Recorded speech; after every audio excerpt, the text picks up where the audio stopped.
नमस्कार दोस्तों, परमा एजुकेशन की यूट्यूब चैनल पे आप सभी भाई बहनों का स्वागत करते हैं। आज बात करेंगे पर्यावरण अधिगम के मूल्यांकन, मार्क टेस्ट और शिक्षण विधियों में जो एनसीईआरटी से प्रश्न रखे गए हैं। सबसे अच्छे प्रश्न रखे गए हैं। यहाँ पे मॉक टेस्ट आज होने वाले हैं आप लोगों को, जिसमें से आप लोगों का 11 प्लस होना चाहिए सही। ठीक है, एकदम 11 सही होना चाहिए और इससे गलत नहीं, इससे नीचे नहीं करना है। ठीक है, तो जल्दी से एक बार सब्सक्राइब कर लीजिए जिन भाई बहनों ने अभी तक हमारे चैनल को सब्सक्राइब नहीं किया है। उसके साथ ही आप लोग क्या करिए, बेल आइकन के बटन को जरूर दबाएं। जैसे ही लाइव आया जाएगा आप लोगों के पास एक नोटिफिकेशन पहुंच जाएगा। ठीक है, तो कल जो 9 बजे की क्लास चलाई गई थी रात में, ठीक है, उसमें आप लोगों को नोटिफिकेशन नहीं पहुंच पाया था। ठीक है, वो क्या थी, थोड़ी सी टेक्निकल प्रॉब्लम हो गई थी, लेकिन अब सही कर लिया गया है। अगर आज के नोटिफिकेशन पहुंचे हैं आप लोगों के तो जल्दी से बता दीजिए, यस करिए जल्दी से कि आज नोटिफिकेशन आप लोगों के पास पहुंचा है। ठीक है, तो चलिए शुरू करते हैं आप अपने यहाँ पे पहले प्रश्न से। लेकिन आगे बढ़ने से पहले बता दें कि जल्दी से शेयर कर दीजिए अपने अपने ग्रुपों में, ताकि अधिक से अधिक संख्या बढ़ सके। ठीक है, तो चलिए देख लेते हैं यहाँ पे पहला क्या कह रहा है कि शिक्षक की सबसे बहुमूल्य निधि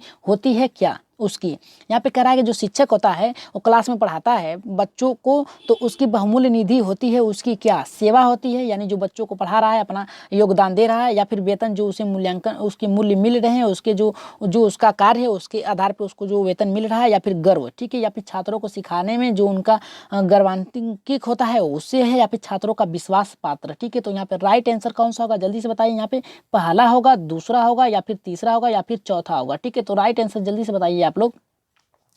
तो राइट आंसर जो जाएगा यहाँ पे देखिए, जल्दी से कमेंट करिए, एक बार सभी लोग कमेंट करिए। ठीक है, जल्दी से कमेंट करिए। ठीक है, और तब आगे बढ़ते हैं। ठीक है, यहाँ पे देखिए पहला सही होगा, दूसरा सही होगा, तीसरा सही होगा, या फिर चौथा। तो राइट आंसर जो जाएगा यहाँ पे चौथे के साथ जाएगा। किसके साथ जाएगा, चौथे के साथ जाएगा। जो शिक्षक होता है वो क्या होता है, कुम्हार होता है। ठीक है, क्या होता है, कुम्हार होता है। ठीक है, कुम्हार की संज्ञा इसलिए दिया गया है, जो छात्र जो होता है प्राथमिक स्तर पर विद्यालय में प्रवेश करता है तो क्या करता है, वो कोरा कागज होता है। ठीक है, अब जो शिक्षक होता है वो अपने ज्ञान के माध्यम से, ठीक है, उस बालक के सर्वांगीण विकास का कार्य करता है। ठीक है, जिससे यानी प्राथमिक स्तर पे बालक को क्या होता है, जिस दिशा में आप मोड़ेंगे उसी की तरफ वो चला जाता है। ठीक है, तो इसमें क्या होता है, इसमें शिक्षक शिक्षक जो होता है शिक्षार्थियों के जीवन के वास्तविक कुम्हार माना जाता है, जो सिर्फ न उसके जीवन को आकार देता है बल्कि छात्रों के, ठीक है, बल्कि छात्रों के क्या करता है, विश्वास जगाने के लिए वो शिक्षक के द्वारा बताई गई बातों को अनुसरण करता है। कौन अनुसरण करता है, छात्र करता है। ठीक है, जो शिक्षक बताता है उसकी बातों को अनुसरण करके, ठीक है, बालक क्या करता है, अपने अपने ज्ञान की संरचना को बढ़ाता है। ठीक है, तो राइट आंसर जो जाएगा यहाँ पे हमारा, यहाँ पे चौथे के साथ जाएगा। ठीक है, तो चलिए आगे बढ़ते हैं अपने दूसरे प्रश्न की ओर। लेकिन आगे बढ़ने से पहले एक बार फिर कहेंगे कि आप लोगों की संख्या बहुत कम है। ठीक है, तो जल्दी से शेयर कर दीजिए अपने अपने ग्रुपों में। ठीक है, जल्दी से शेयर करिए, तब आगे बढ़ रहे हैं। ठीक है, देख लेते हैं यहाँ पे क्या कह रहा है हमारा दूसरा। देखिए कह रहा है कि परिकल्पना को बार बार परीक्षण करने से गलत नहीं पाया जाता। ठीक है, वह है एक, यानी परिकल्पना जो है उसको बार बार परीक्षण करने से, ठीक है, यानी प्रायोगिक जो अनुभव होता है, ठीक है, यानी परिकल्पना से आप ये समझ सकते हैं कि जो अनुभव है उसका बार बार अनुभव, ठीक है, उसका बार बार आप क्या करेंगे, परीक्षण करेंगे तो उसमें गलत नहीं पाया जाता है। ठीक है, ये नहीं पाया जाता है, वह क्या है। ठीक है, पहला कह रहा है यहाँ पे सिद्धांत है, दूसरा कह रहा है कि कानून है, तीसरा कह रहा है कि खोज है, चौथा कह रहा है कि मूल संकल्पना है। ठीक है, तो राइट आंसर इसका कौन सा जाएगा, जल्दी से बताइए कि राइट आंसर क्या जाएगा। लेकिन आप लोग याद रखिएगा, अगर कोई भी अगर प्राथमिक स्तर से लेके, ठीक है, प्राथमिक स्तर से लेके उच्च स्तर तक कोई भी कार्य कराया जा रहा है तो वो शिक्षण विधियों के माध्यम से होता है, सिद्धांत के माध्यम से होता है। तो अब बता सकते हैं कि राइट आंसर कौन सा होगा हमारा, यहाँ पे पहला होगा, दूसरा, तीसरा या फिर चौथा। तो राइट आंसर जो जाएगा यहाँ पे पहले के साथ जाएगा, सिद्धांत होता है। ठीक है, इसमें क्या होता है, सिद्धांत के साथ प्रायोगिक अनुभव जुड़ा होता है। ठीक है, यहाँ पे परिकल्पना जो होती है, अनुभव जो होता है उसके सिद्धांत से जुड़ी होती है। ठीक है, और किसी परिकल्पना को बार बार परीक्षण, ठीक है, निरीक्षण और परीक्षण करने के बाद जब ठीक है, जब इस बात का भान हो जाता है, या फिर मान हो जाता है, या फिर उसकी समझ हो जाती है कि परिकल्पना जो है सार्वभौमिक है, ठीक है, सार्वभौमिक है, तो उसमें क्या होता है, सिद्धांत के रूप में ग्रहण करता है। ठीक है, जो आप बता रहे हैं उसे बालक सीख रहा है तो क्या होता है, सिद्धांत होता है। ठीक है, यानी परिकल्पना में अनुभव हो जाएगा। ठीक है, अनुभव हो जाएगा, उसके अनुभव को बार बार आप परीक्षण करेंगे तो क्या आता है, वो सिद्धांत का रूप ले लेता है। ठीक है, तो राइट आंसर जो जाएगा हमारा यहाँ पे पहले के साथ जाएगा। ठीक है, तो चलिए आगे बढ़ते हैं अपने तीसरे प्रश्न पे, देखते हैं तीसरा प्रश्न हमारे क्या कह रहा है यहाँ पे देखिए तीसरा ये कह रहा है कि निम्नलिखित में से सबसे उपयुक्त शिक्षण विधि है। कह रहा है कि निम्नलिखित में से सबसे उपयुक्त शिक्षण विधि क्या है। ठीक है, सबसे उपयुक्त शिक्षण विधि क्या है। यहाँ पे पहला कह रहा है कि विचार गोष्ठी और श्रुतलेख। ठीक है, यानी उनके विचार और श्रुत यानी सुन के लिखने की को महत्व दे रहा है। ठीक है, और यहाँ पे देखिए कह रहा है कि श्रुतलेख एवं निदान कार्य। ठीक है, और यहाँ पे दिया गया कार्य, निदान नहीं है, दिया गया कार्य। और तीसरा कह रहा है कि विचार गोष्ठी एवं कार्य योजना। और चौथा कह रहा है व्याख्यान एवं श्रुतलेख। ठीक है, तो जल्दी से बताइए इसका राइट आंसर क्या होगा हमारा। ठीक है, राइट आंसर क्या होगा हमारा, निम्नलिखित में से सबसे उपयुक्त शिक्षण विधि कौन सी होगी। यहाँ पे करा है विचार गोष्ठी और श्रुतलेख, यहाँ पे करा है कि श्रुतलेख और दिया गया कार्य, तीसरा करा है कि गोष्ठी और कार्य योजना, और चौथा करा है कि व्याख्यान एवं श्रुतलेख। तो राइट आंसर आप कौन से प्रश्न पे जा रहे हैं, पहले पे जा रहे हैं, दूसरे पे, तीसरे पे या फिर चौथे पे। तो राइट आंसर इसका जल्दी से बताइए आप लोग कि राइट आंसर इसका होगा क्या। ठीक है, तो राइट आंसर जो जाएगा इसका हमारा यहाँ पे तीसरे के साथ जाएगा। याद रखिएगा तीसरे के साथ जाएगा जो विचार है। ठीक है, उसकी योजना, कार्य योजना बनाना। ठीक है, तो यही राइट आंसर होगा हमारा। यहाँ पे थोड़ा सा इसके बारे में जान लेते हैं कि विचार गोष्ठी एवं कार्य योजना शिक्षण विधि की सबसे उपयुक्त विधि होती है। क्या होती है, सबसे उपयुक्त विधि होती है। इस विधि में छात्र परस्पर विचारों का आदान प्रदान करते हैं। ठीक है, यहाँ पे जो विचार गोष्ठी होता है, कार्य योजना होता है, इसमें जो बालक होता है, छात्र होता है, उनके सहयोगी होते हैं, अपने विचारों का आदान प्रदान करते हैं और क्या करते हैं, इसमें ज्ञान की वृद्धि कर सकते हैं। ठीक है, करते हैं। ठीक है, और इस विधि से शिक्षण में कृत्रिम, ठीक है, यानी नई वातावरण को समाप्त करने और तथा शिक्षा को जीवन से संबंधित स्थापित करने का महत्वपूर्ण कार्य करता है। ठीक है, तो यही राइट आंसर हमारा यहाँ पे तीसरा होगा। ठीक है, तो चलिए आगे बढ़ते हैं, अपने चौथे प्रश्न पे देख लेते हैं। चौथा प्रश्न हमारा यहाँ पे क्या कर रहा है, देखिए चौथा प्रश्न ये कह रहा है, एक बार शेयर कर दीजिए, जल्दी से शेयर करिए, फिर करिए एक बार शेयर। ठीक है, जल्दी से शेयर करिए ताकि अधिक से अधिक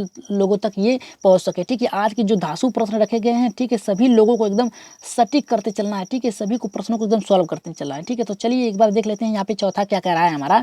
कह रहा है कि पर्यावरण शिक्षण में समस्या समाधान विधि का गुण है। ठीक है, विधि का गुण यहाँ पे समस्या समाधान यानी पर्यावरण के कौन से समस्या समाधान में विधि का गुण का यहाँ पे विधि का गुण है समाधान में। ठीक है, तो यहाँ पे पहला कह रहा है कि शिक्षण केंद्रित विधि, दूसरा कह रहा है कि सर्जनात्मक का अर्थ होता है सृजनात्मकता से। ठीक है, और चयनकर्ता, ठीक है, चयनात्मक, और ये यहाँ पे कह रहा है कि सभी। तो राइट आंसर जल्दी से बताइए चौथे का हमारा राइट आंसर कौन सा होगा। ठीक है, तो चौथे का राइट आंसर कौन सा होगा, यहाँ पे देखिए कह रहा है कि पर्यावरण में। ठीक है, पर्यावरण में समस्या समाधान विधि का गुण कौन सा है, लक्ष्य केंद्रित, एकदम राइट होगा, यानी बालक का कोई लक्ष्य होना चाहिए, आवश्यक है। और सृजनात्मकता यानी नई नई खोज करना उन्हें आवश्यक है। ठीक है, यानी जो उनके नए नए विचार आ रहे हैं उसको महत्व देना और उनके जो खोज है उसमें सहयोग करना, ये भी हमारा राइट आंसर है। दूसरा पहला भी राइट। चयन करता यानी कौन से विषय का चयन करके उस पर वो सृजन कर रहे हैं, यहाँ पे लक्ष्य निर्धारित कर रहे हैं, यानी विषय के द्वारा। ठीक है, चयनात्मक विषय के द्वारा लक्ष्य निर्धारित करके नई सृजनात्मक कार्य करना। ठीक है, तो राइट आंसर हमारा यहाँ पे चौथे के साथ जाएगा। ठीक है, यहाँ पे हमारा सही होगा सभी। ठीक है, इसमें क्या होता है, ठीक है, इसमें जो समस्या समाधान विधि के अंतर्गत क्या आते हैं, खोजकर्ता, सृजनात्मकता, चयन करने की जो क्षमता होती है। ठीक है, चयन करने की जो क्षमता होती है बालक में। ठीक है, बालक में लक्ष्य केंद्रित होना चाहिए। अतः पर्यावरण के समस्या समाधान विधि के निम्नलिखित गुण। अब देखिए यहाँ पे निम्नलिखित गुण भी हैं। ठीक है, इसके पर्यावरण यहाँ पे देखिए कह रहा है कि समस्या समाधान। ठीक है, पर्यावरण समस्या समाधान के निम्नलिखित गुण हैं, वो कौन कौन से गुण हैं थोड़ा सा देख लेते हैं। यहाँ पे पहला देखिए कौन सा हमारा है, ऊपर लिखा गया था लक्ष्य। ठीक है, पहला हमारा था लक्ष्य। ठीक है, यहाँ पे देखिए पहला होगा हमारा लक्ष्य होगा। ठीक है, लक्ष्य, और दूसरा होगा सृजनात्मक। ठीक है, सृजनात्मक होगा। ठीक है, इसे नोट करते चलिए। और तीसरा जो होगा हमारा यहाँ पे बहुत ही महत्वपूर्ण है, यहाँ पे चयनात्मक। ठीक है, चयनात्मक। ठीक है, चयनात्मक होगा। इसका क्या होता है कार्य, पहले आप चयन करेंगे तभी आप लक्ष्य का निर्धारण करेंगे, उस पर आप खोज करेंगे। ठीक है, और चौथा आप लोगों को नीचे दिया गया था वो था सभी विकल्प। ठीक है, तो यहाँ पे राइट आंसर जो गया था हमारा चौथे के साथ गया था। ठीक है, तो चलिए यहाँ पे पांचवें प्रश्न की ओर आगे बढ़ते हैं, देख लेते हैं पांचवा हमारा क्या कर रहा है। देखिए ये बहुत ही महत्वपूर्ण है, कह रहा है कि पर्यावरण अध्ययन में शैक्षणिक भ्रमण का मूल उद्देश्य क्या होता है। पर्यावरण में जो होता है शैक्षणिक भ्रमण का मूल उद्देश्य क्या होता है। यहाँ पे देखिए पर्यावरण में बात कर रहा है, गतिविधि आधारित पे बात कर रहा है, शैक्षणिक भ्रमण पे उनका मूल उद्देश्य क्या होना चाहिए शिक्षक और छात्र का। यहाँ पे पहला कह रहा है कि बच्चों की ऊर्जा को विकसित करना, दूसरा कह रहा है कि छात्रों के लिए प्रत्यक्ष अनुभव, और तीसरा कह रहा है कि सामाजिकरण को बढ़ावा देना, और चौथा कह रहा है कि टीम की भावना। ठीक है, तो यहाँ पे राइट आंसर कौन सा जाएगा हमारा, जल्दी से बताइए। देखिए सभी प्रश्नों को हम लोग कैसे काटते हैं, ठीक है, यानी कैसे गलत करते हैं, तो चलिए देख लेते हैं। यहाँ पे देखिए कह रहा है कि बच्चों की ऊर्जा को विकसित करना, ठीक है। अगर जो बालक है उसे आप कोई कार्य करने के लिए नहीं देंगे या फिर भ्रमण पे नहीं ले जा रहे हैं, उनकी जो खोज विधि उस पर आप नियंत्रित नहीं कर सकते, तो यहाँ पे कार्य ऊर्जा क्या होगा, ठीक है, यहाँ पे ऊर्जा विकसित नहीं होगा, यहाँ पे कार्य ऊर्जा को विकसित करना होता है, ठीक है, पहला हमारा गलत हो गया। अब देखिए यहाँ पे समाजीकरण को बढ़ावा देना, ठीक है, समाज में क्या हो रहा है उसके अनुरूप उनको ले जाना, ठीक है, ये भी गलत है। और यहाँ पे टीम भावना यानी गुट, ठीक है, गुट बांटने की बात कर रहा है, ठीक है, यहाँ पे विरोधी भावना की बात कर रहा है। लेकिन यहाँ पे देखिए क्या होता है, यहाँ पे देखिए प्रत्यक्ष अनुभव, ठीक है, यानी भ्रमण विधि का ये मुख्य उद्देश्य यही होता है, मूल उद्देश्य यही होता है कि प्रत्यक्ष अनुभव, ठीक है, बालक जिस चीज़ को देख रहा है, ठीक है, बालक जिस चीज़ को देख रहा है उसके द्वारा वह ज्ञान प्राप्त करे, ठीक है, तो यही होता है प्रत्यक्ष अनुभव और यही भ्रमण विधि का, ठीक है, एकदम राइट आंसर होगा हमारा दूसरा। एक प्रश्न आप लोगों के समझ रख रहे हैं, देखते हैं कितने लोगों का सही होगा। देखिए यहाँ पे कह रहा है कि अगर, ठीक है, अगर आप भ्रमण विधि पे जा रहे हैं, ठीक है, भ्रमण विधि पे भ्रमण शैक्षणिक भ्रमण पे जा रहे हैं, ठीक है, जा रहे हैं, ठीक है, भ्रमण पे जा रहे हैं, तो आपको क्या नहीं करना चाहिए, क्या नहीं करना चाहिए, नहीं करना चाहिए। पहला है हमारा बोल के बता दे रहे हैं, पहला है हमारा जानवरों के लिए खूब भोजन लेके जाना, ठीक है, भोजन लेके जाना जानवरों के लिए। और दूसरा है हमारा यहाँ पे कि उन जो भी जानकारी है उसे एकत्रित करना, ठीक है, जानकारी को स्टोर करना, ठीक है। और यहाँ पे तीसरा जो है यहाँ पे परिचर्चा परिचर्चा करना। चौथा कह रहा है, चौथा यहाँ पे उपयुक्त में से कोई नहीं। तो राइट आंसर जल्दी से आप लोग कमेंट बॉक्स में बता दीजिएगा कि भ्रमण विधि पे जाते समय आप लोगों को कौन सा कार्य नहीं करना चाहिए। यानी जो जानवर हैं जानवरों के लिए आप लोगों को क्या है कि भोजन लेके जाना चाहिए, और दूसरा कि अपने साथ जो जानकारी है उसे लिखते जाना, और तीसरा कह रहा है कि यहाँ पे कि चर्चा पर चर्चा के द्वारा सभी जानकारियों को एकत्रित करना, और चौथा इनमें से कोई नहीं। तो राइट आंसर आप लोग बता दीजिएगा। और यहाँ पे छठे पे चलते हैं, देखते हैं छठा हमारा क्या कह रहा है। सतत एवं व्यापक मूल्यांकन क्यों आवश्यक है। कह रहा है कि सतत और व्यापक मूल्यांकन क्यों आवश्यक है। यहाँ पे पहला कह रहा है कि शिक्षार्थियों ने कितना नहीं सीखा जानने के लिए, और यहाँ पे दूसरा करा कि शिक्षार्थियों की प्रगति निरंतर न बनाए रखने के लिए, और यहाँ पे तीसरा करा निरंतर मूल्यांकन होते रहने से शिक्षार्थियों में परीक्षा अनावश्यक व नहीं होती, ठीक है। और चौथा करा है कि परीक्षा प्रणाली को महत्व देने हेतु, ठीक है। तो छठे का राइट आंसर जल्दी से बता दीजिए आप लोग कि छठे का राइट आंसर क्या होगा हमारा यहाँ पे। देखिए यहाँ पे ये कह रहा है कि जो सतत और व्यापक मूल्यांकन है उसकी आवश्यक क्या है, ठीक है, उसकी आवश्यकता क्या है, ठीक है। तो राइट आंसर यहाँ पे बता दीजिए आप लोग कि राइट आंसर हमारा क्या क्या होगा, ठीक है। मूल्यांकन का उद्देश्य क्या होना चाहिए। यहाँ पे जो यहाँ पे शिक्षार्थियों को कितना नहीं सीखा उसकी जानकारी प्राप्त करने के लिए, दूसरा शिक्षार्थियों की प्रगति निरंतर बनाए रखने के लिए, और चौथा तीसरा करा है कि शिक्षार्थियों ने परीक्षा में क्या अनावश्यक, यहाँ पे जो निरंतर मूल्यांकन होने रहने से शिक्षार्थियों में परीक्षा का अनावश्यक वो नहीं होता, ठीक है। और चौथा करा है कि परीक्षा सामग्री को महत्व देने हेतु, ठीक है। तो राइट आंसर जल्दी से बताइए यहाँ पे कौन सा होगा। तो छठे का राइट आंसर जो जाएगा हमारा तीसरे के साथ जाएगा, ठीक है।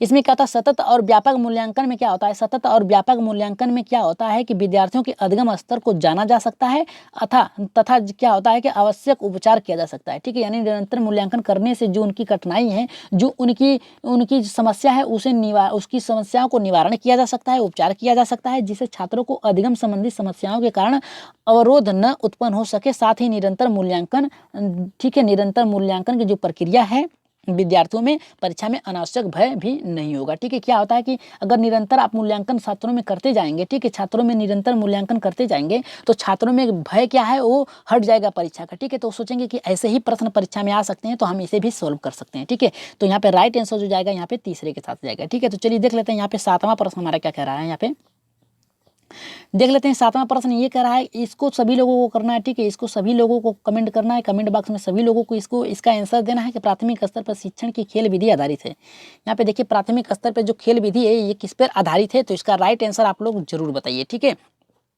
देख लेते हैं कितने लोगों का इसका आंसर सही होता है, ठीक है, क्योंकि ये बहुत ही महत्वपूर्ण प्रश्न है, ठीक है। यहाँ पे देखिए कह रहा है कि प्राथमिक स्तर पे जो शिक्षण की खेल विधि है वो किस पर आधारित है। पहला यहाँ पे कह रहा है कि यहाँ पे विकास, ठीक है, यहाँ पे कह रहा है कि विकास के मनोवैज्ञानिक सिद्धांत पर, दूसरा कह रहा है कि शिक्षण के समाज शास्त्रीय सिद्धांत पे, और तीसरा कह रहा है कि यहाँ पे शारीरिक शिक्षा कार्यक्रम के सिद्धांत पे, और चौथा कह रहा है कि शिक्षण विधि के सिद्धांत पे। तो इसका आंसर तो आप लोग बता ही सकते हैं, क्योंकि यहाँ पे देखिए आप लोग कई बार इसको पढ़ चुके हैं, ठीक है।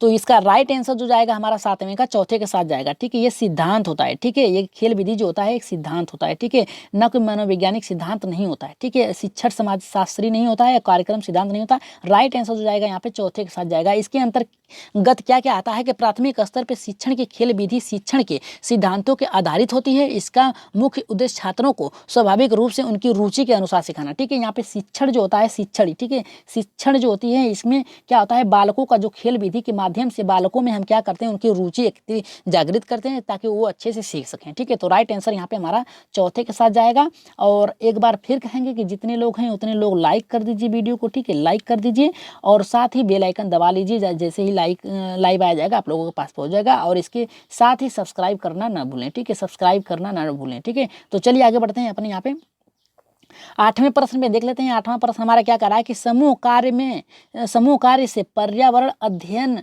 कर रहे छात्रों के सामाजिक व्यक्तिगत, ठीक है, विशेषताओं के आकलन के लिए निम्नलिखित में से कौन सा उपकरण सर्वाधिक उपयोगी है।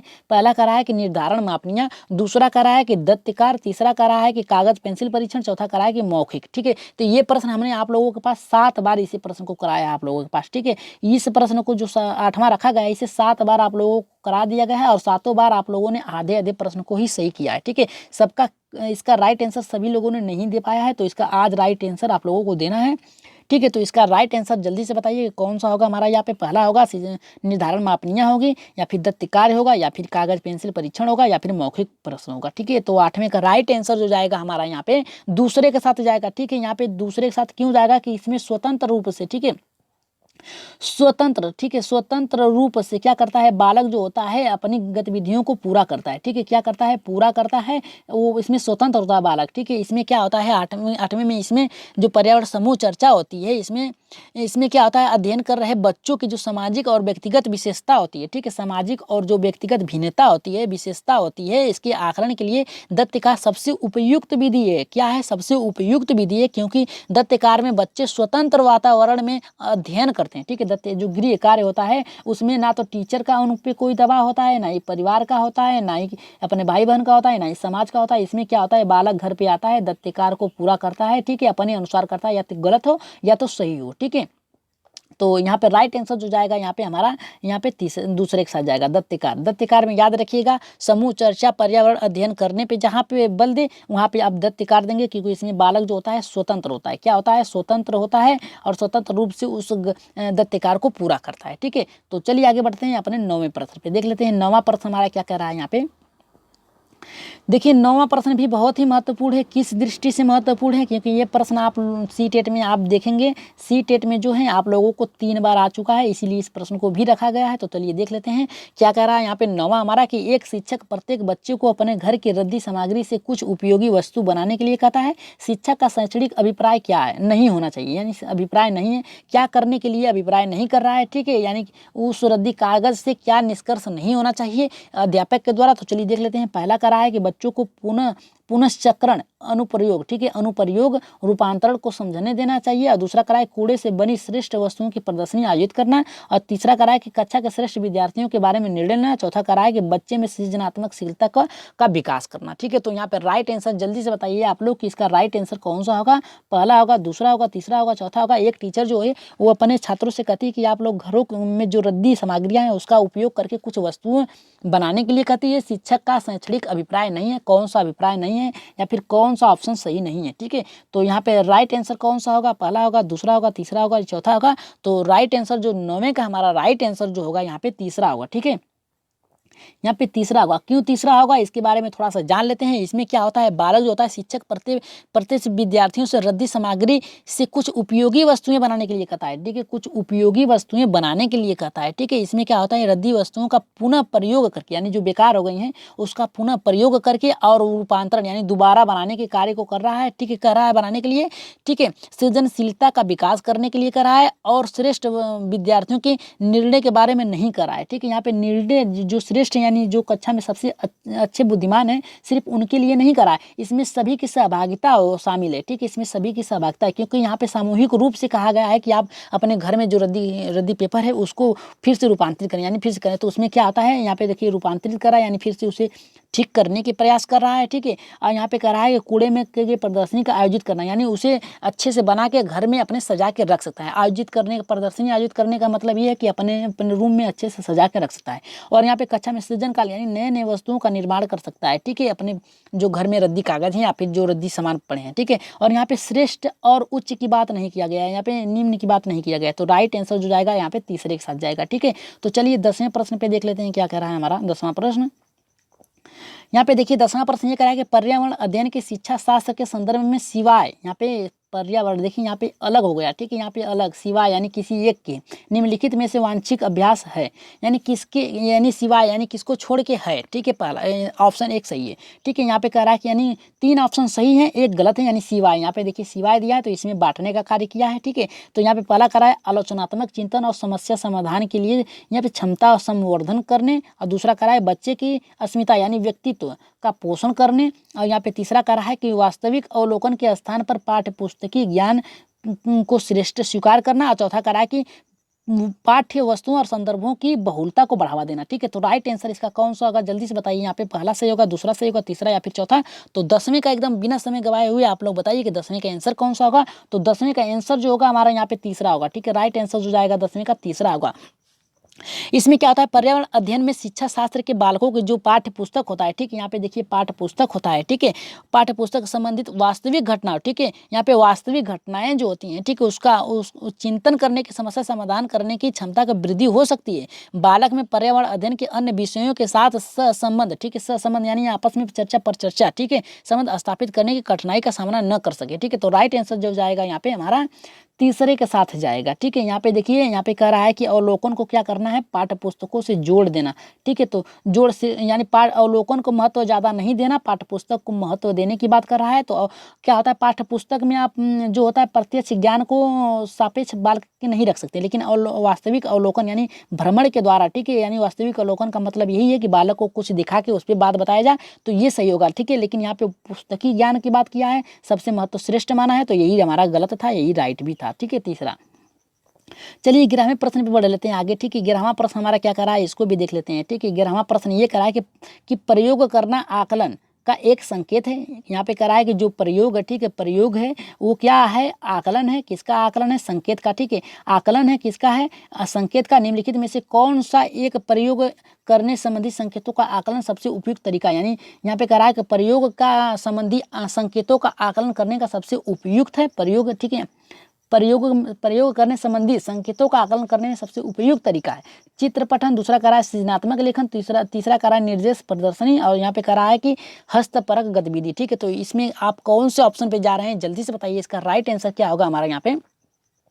तो राइट आंसर जो जाएगा हमारा 11वें का यहाँ पे चौथे के साथ जाएगा, ठीक है। यहाँ पे देखिए चौथे के साथ जाएगा, क्यों चौथे के साथ जाएगा, यहाँ पे बालक खुद से करेगा हस्तपरक, ठीक है, खुद से करेगा बालक, ठीक है, खुद से सीखेगा, गतिविधि करेगी तभी तो वो अच्छे से सीखे, प्रयोग करेगा, प्रयोग करके उसका आकलन करेगा। बालक अगर किसी खिलौने को खिलौना है, ठीक है, बालक किसी खिलौने को लेके उसे तोड़ रहा है, ठीक है, तोड़ रहा है, फिर उसे जोड़ रहा है, ठीक है, खुद से, ठीक है, अपने हाथों से प्रदर्शन कर रहा है, ठीक है, गतिविधि आधारित हो गई ना ये। तो इसमें क्या होगा बालक की सृजनात्मक शक्ति भी बढ़ेगी, ठीक है, प्रदर्शन भी देख सकता है, और चित्र यानी जो उसका जो उसका आकार है उसे भी देख सकता है, ठीक है। तो यहाँ पे राइट आंसर जो जाएगा यहाँ पे हमारा चौथे के साथ जाएगा, ठीक है। इसमें क्या होता है कि गतिविधि संकेत के आकलन करने का सबसे उपयुक्त तरीका होता है, इसमें आसानी से प्रदर्शन किया जा सकता है, ठीक है। तो राइट आंसर जो जाएगा हमारा यहाँ पे चौथे के साथ जाएगा। चलिए 12वें प्रश्न को देख लेते हैं, कितने अच्छा है 12वां प्रश्न। इस प्रश्न को आप लोग एकदम सही करेंगे और कमेंट बॉक्स में इसका आंसर देंगे जल्दी से, ठीक है। देखते हैं किसका सबसे पहले आता है। यहाँ पे कह रहा है कि कक्षा 5 की शिक्षिका के रूप में आप ईंधन के संरक्षण प्रकरण को पढ़ाने के लिए निम्नलिखित में से किस संसाधन का उपयोग सर्वश्रेष्ठ पाते हैं, ठीक है। कह रहा है यहाँ पे पहला कि संदर्भ पुस्तकें, दूसरा कह रहा है कि पोस्टर, तीसरा कह रहा है कि समाचार पत्र, चौथा कह रहा है कि पाठ्य पुस्तक, ठीक है। तो राइट आंसर इसका जल्दी से बताइए कि राइट आंसर कौन सा होगा। और आप लोगों को बता दें कि जो कल की क्लास चलाई गई थी, ठीक है, उसका जो आंसर था उसका आंसर लास्ट में आप लोगों के पास रखा गया है, ठीक है, रखा जाएगा और बता दिया जाएगा कितना किसका उत्तर जो है सही है, ठीक है। उनके नाम और उनके उत्तर बता दिए जाएंगे, ठीक है। तो जाइएगा मत, अपना नाम देखने के लिए रुके रहिएगा लास्ट तक, और वीडियो में जितने भी आप लोगों का टारगेट था 11+ करके ही जाइएगा, ठीक है। तो चलिए देख लेते हैं 12वां हमारा क्या कह रहा है कि कक्षा 5 की शिक्षिका एक रूप में आप यानी आपसे कह रहा है कि आप एक कक्षा 5 की शिक्षिका हैं और ईंधन के संरक्षण के बारे में प्रकरण पढ़ा रही हैं, तो निम्नलिखित में से संसाधन के उपयोग में सर्वश्रेष्ठ पाते हैं। किसको पाते हैं यहाँ पे? संदर्भ पुस्तक को, पोस्टर को, यहाँ पे कह रहा है समाचार पत्र को, चौथा कह रहा है कि पाठ्य पुस्तक को। तो जल्दी से इसका आंसर बताइए, 12वें का आंसर कौन सा होगा हमारा यहाँ पे, क्योंकि ये बहुत ही महत्वपूर्ण प्रश्न है, ठीक है। इसका आंसर किसी को गलत नहीं करना है, ठीक है। तो 12वें का जो राइट आंसर जाएगा यहाँ पे हमारा तीसरे के साथ जाएगा समाचार पत्र, ठीक है। इसमें क्या होता है कि ईंधन संरक्षण प्रकरण को पढ़ाने के बाद समाचार पत्र, ठीक है, सबसे उपयुक्त आसानी होती सामग्री होती है, क्योंकि इसमें समाचार पत्रों में तत्कालीन परिस्थितियों एवं उसके किए गए कार्यों का विवरण दिया जाता है। इसमें क्या होता है कि जो आप प्रकरण जो पढ़ा रहे हैं, ठीक है, समाचार के माध्यम से पढ़ा देंगे तो बालक को हर प्रकार की गतिविधियां एक ही में समाहित होकर बताई जा सकती है, ठीक है, क्योंकि इसमें रोज रोज किए गए कार्यों का लेखा जोखा समाचार पत्र में होता है, ठीक है, शामिल होता है, ठीक है। तो राइट आंसर यहाँ पे हमारा तीसरे के साथ जाएगा। चलिए 12वें प्रश्न में देख लेते हैं। 13वां प्रश्न हमारा क्या कह रहा है यहाँ पे? ये प्रश्न मैंने आप लोगों को 2 बार कराया है, ठीक है, तो ये गलत नहीं होना चाहिए, क्योंकि इसमें क्या होता है, क्या क्या नहीं होता है, कार्यपत्रक क्या होती है और इसमें अवलोकन रिपोर्ट क्या होता है, सत्र एकत्रित की गई सामग्री क्या होता है, इसके बारे में आप लोगों को बताना है, ठीक है। तो राइट आंसर एकदम सही होना चाहिए। कह रहा है कि कक्षा 4 की एक शिक्षिका शिक्षार्थियों से कहती है, ठीक है, यहाँ पे कहती है कि वह अपने कार्यपत्रक अवलोकन या रिपोर्ट सत्र एकत्रित की गई सामग्री, यानी सत्र में एक सत्र में एकत्रित गई सामग्री को एक फोल्डर में डाल दे। उस फोल्डर को कहा जा सकता है, क्या कहा जाता है? पोर्टफोलियो, दत्तिकार, परियोजनाकार या फिर घटना वृत्तांक अभिलेखन, ठीक है। तो इसका राइट आंसर जल्दी से बताइए कि एक शिक्षिका है वो अपने छात्रों से कहती है कि जो आप लोगों का कार्यपत्रक है, अवलोकन रिपोर्ट, सत्र एकत्रित की गई सामग्रियों को एक फोल्डर में डाल दे। उस फोल्डर को क्या कहा जाता है? अब आप लोग बताइए कि पोर्टफोलियो कहा जाता है, दत्तिकार कहा जाता है, परियोजना कार्य या फिर घटना वृत्तांक अभिलेखन, ठीक है। तो यहाँ पे राइट आंसर जल्दी से बताइए आप लोग कौन सा होगा हमारा 13वें का, ठीक है। तो राइट आंसर जो जाएगा हमारा यहाँ पे पहले पे जाएगा, दूसरे पे जाएगा, तीसरे पे, चौथे पे। जल्दी से कमेंट करिए आप लोग और एक बार शेयर करिए फिर से, ठीक है, जल्दी से शेयर करिए अपने अपने ग्रुपों में, ठीक है। तो चलिए देख लेते हैं इसका राइट आंसर 13वें का हमारा कौन सा होगा। 13वें का जो होगा पोर्टफोलियो। इसमें क्या होता है? बालक के शुरुआत से लेके, ठीक है, शुरुआत से लेके उसके लास्ट तक, ठीक है, लास्ट तक उसके कार्य किए गए विवरणों की सूची बनाई जाती है। उस सूची को एक फाइल में एकत्रित की जाती है और उस फाइल को क्या कहा जाता है? पोर्टफोलियो कहा जाता है, ठीक है। इसके अंतर्गत क्या आता है? कार्यपत्रक, अवलोकन रिपोर्ट और सत्र में एकत्रित की गई सामग्री को जिस फोल्डर के अंतर्गत रखा जाता है उसे क्या कहा जाता है? पोर्टफोलियो कहा जाता है। और ये किसके द्वारा निर्धारित की जाती है? यहाँ पे प्रधानाध्यापक है, ठीक है, प्रधानाध्यापक, ठीक है, प्रधानाध्यापक के द्वारा की जाती है कार्य, ठीक है। तो यहाँ पे राइट आंसर जो जाएगा हमारा यहाँ पे 13वां का पहला, ठीक है। तो चलिए आगे बढ़ते हैं अपने 14वें प्रश्न पे देख लेते हैं। 14वां प्रश्न हमारा क्या कह रहा है यहाँ पे? प्राथमिक स्तर पर चित्रांक, ठीक है, चित्रांक सिखाने के शिक्षार्थियों के निम्नलिखित में से किस कौशल को बढ़ावा दिया जा सकता है? तो यहाँ पे कह रहा है कि प्राथमिक स्तर, ठीक है, प्राथमिक स्तर पे शुरुआत किया है। तो प्राथमिक स्तर पे आप किसी बालक को चित्रांक सिखाने के लिए शिक्षार्थियों में निम्नलिखित किस कौशल को बढ़ावा मिलता है? ठीक है, अगर चित्रांक पढ़ा रहे हैं तो पहला कह रहा है कि साफ सुथरा रेखांकन, ये तो हमारा गलत हो गया, ठीक है। दूसरा कह रहा है गणनाओं और अनुमान की बात जो होती है आपका इसमें नहीं होगा, इसमें ये आपका चला जाएगा उच्च कक्षाओं में चला जाएगा, ठीक है। और यहाँ पे माप के अनुसार चित्रण, यहाँ पे ये भी उच्च कक्षाओं में जाएगा, ठीक है। क्यों उच्च कक्षाओं में जाएगा? क्योंकि यहाँ पे माप करने की जो इकाइयाँ होती हैं, ठीक है, ये उच्च कक्षाओं से निर्धारित होती हैं। बालक जो प्राथमिक स्तर पे माप तौल की इकाइयों को समझ नहीं सकता, ठीक है। तो ये भी हमारा गलत हो गया। और देखिए चौथा कह रहा है कि सापेक्ष स्थिति और दिशा बोध की जानकारी, सिर्फ उनको दिशा बोध, ठीक है, यहाँ पे आप दिशा निर्धारित कर देंगे, ठीक है। आप क्या करेंगे? दिशा उत्तर, दक्षिण, पूर्व और पश्चिम, ठीक है, इस दिशा को बताएंगे उनको कि बालकों में कि इसके अनुसार आप किस दिशा में खड़े हैं, ठीक है, उत्तर पूर्व में है या फिर उत्तर पश्चिम में है या फिर पश्चिम दक्षिण में है या फिर पूर्व दक्षिण में, ठीक है। या फिर यहाँ पे हो सकता है कि उत्तर पश्चिम से उत्तर दक्षिण, ऐसे भी आप लोगों को बनते हैं, ठीक है। तो राइट आंसर जो जाएगा यहाँ पे हमारा चौथे के साथ जाएगा, क्योंकि यहाँ पे जो था प्राथमिक स्तर पर मानचित्र सिखाने में शिक्षार्थियों के सापेक्ष जो स्थिति और दिशा बोध का ज्ञान होता है वो हमारा राइट आंसर जो जाएगा चौथे के साथ जाएगा, ठीक है। तो चलिए 15वें प्रश्न पे बढ़ लेते हैं और आखिरी प्रश्न है, इसका आंसर आप लोगों को कमेंट बॉक्स में जरूर देना है, ठीक है। तो चलिए देख लेते हैं, ये आप ही लोगों के लिए रखा गया है, अगर कहें तो इसे बता दिया जाए या फिर आप लोग खुद बताएंगे।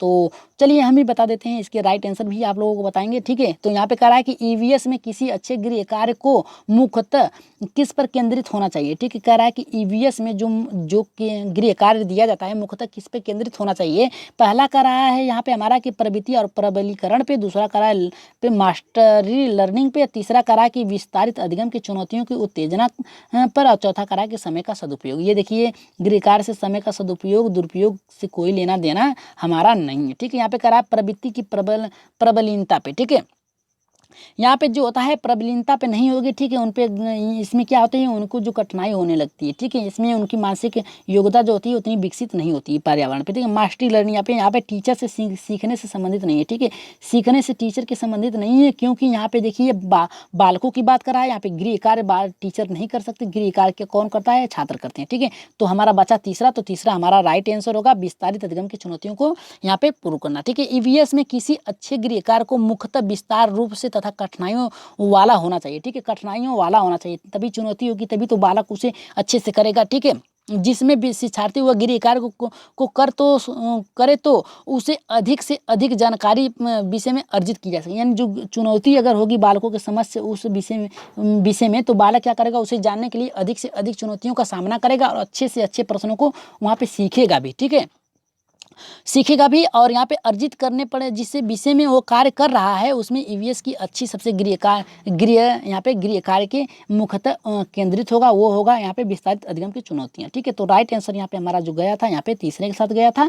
और आप लोग बता दें कि नीचे आप लोगों को आंसर दिए गए हैं। ठीक है, और बता दें कि जिन जिन लोगों का भाइयों का सही हुआ था आंसर उन लोगों का बता दें जो कल प्रश्न चलाए गए थे। ठीक है, उसमें इनमें देखिए संजय बाबू का हमेशा सबसे फर्स्ट में आता है कि बहुत ही अच्छी क्लास थी सर, हमेशा की तरह सुपर और ऊपर, धन्यवाद।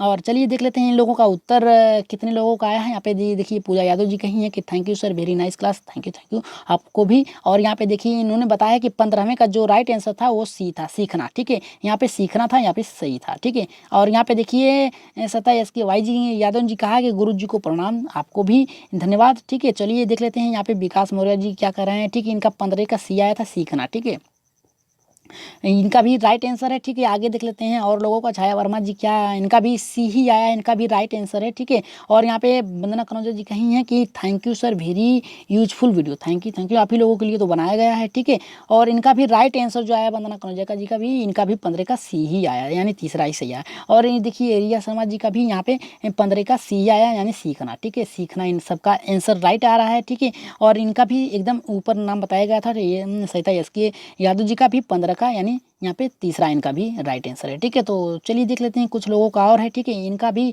हमेशा क्लास को अटेंड करते हैं यहाँ पे, इनका welcome sir, nice, thank you. और यहाँ पे देखिए यहाँ पे पूजा यादव जी का भी 15 का तीसरा ही राइट आंसर आया है। ठीक है, और यहाँ पे प्रियंका जी, ठीक है, इनका भी तीसरा यानी सीखना ही आया है। ठीक है, सीखना ही इनका भी राइट आंसर आया है। ठीक है, और यहाँ पे देख लेते हैं Gulshan Kanauja ji, super class, very nice, thank you. और आज के प्रश्न आप लोगों को कैसे लगे आप लोग बता दीजिएगा। और रात 9 बजे जो क्लास चलाई जाएगी वो बहुत ही महत्वपूर्ण है। ठीक है, बहुत ही महत्वपूर्ण है, और उस क्लास को आप लोग मिस मत करिएगा। ठीक है, उसमें अपनी संख्या और योग्यता को शामिल करने के लिए, ठीक है, एकदम परखिए अपने आप को। ठीक है, कितने प्रश्न उसे कर सकते हैं। और रात में जो क्लास चलाई जाएगी आप लोगों को बता दें कि टोटल NCERT पे चलाई जाएगी, NCERT। ठीक है, NCERT पर्यावरण की क्लास जो रात में चलाई जाएगी। ठीक है, उसमें आप लोगों की जो संख्या है अधिक से अधिक, कम से कम 50 एक बार में बढ़ाइए। ठीक है, अपने अपने ग्रुपों में कर दीजिए शामिल। ठीक है, तो आज की क्लास कैसी लगी एक बार जरूर कमेंट करिएगा। और आज के लिए इतना ही, धन्यवाद, अपना ख्याल रखिएगा, अच्छे से तैयारी करिएगा।